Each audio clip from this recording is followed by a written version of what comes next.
నువ్వు వేసుకో, నువ్వు ఇన్ని రికార్డింగ్ డాన్స్ వేసుకుంటావు, నువ్వు బూత్ జోకులు వేసుకుంటావు, అర్థవంతంగా డాన్స్ వేసుకుంటావు, అది నీ వృత్తి కాబట్టి నీ వృత్తి ప్రకారం నువ్వు చేసుకో, ఎవరికి అభ్యంతరం లేదండి. మీ పవన్ కళ్యాణ్ వృత్తి రికార్డింగ్ డాన్స్ వేసుకోవటం కాదా? ఆయన సొంతగా పాట పాడి ఆయన డాన్స్ వేస్తున్నాడా? సినిమాలో ఆయన పాటలు ఆయన పాడుకుంటున్నాడా?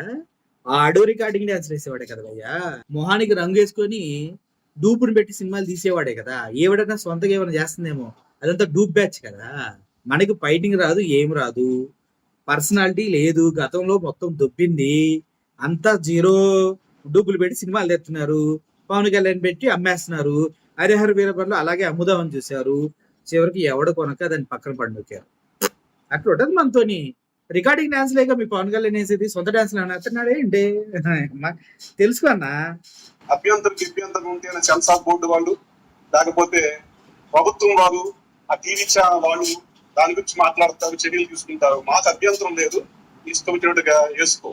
కానీ తెలిసి తెలియకుండా ఇటువంటి విజ్ఞాన ప్రదర్శన చేసి ఇంగితం లేని మాటలు మాట్లాడితే నేను గట్టిగా సమాధానం చెప్తాను. అలాగే నువ్వు గట్టిగా సమాధానం చెప్తున్నావా?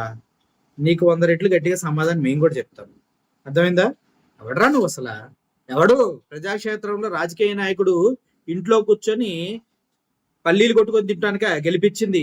ఏరైనా డాషుల్లారా, ప్రజాక్షేత్రంలో ప్రజల మధ్యలో తిరగాలి, ప్రజల కోసం మాట్లాడాలి, ప్రజల కోసం ఫైట్ చేయాలా? 160 రోజుల నుంచి కనిపించకపోతే అడగకూడదా? కడుపుకు అన్నం తిన్నా, గడ్డి తిన్నా గాలి. ఎందుకన్నా బూతులు నేర్పించారు నాకు. చాలా మంది నా ఈ వీడియోలు చూసే వాళ్ళేమో అన్న బూతులు మాట్లాడొద్దు అంటున్నారు, కానీ ఇట్లాంటి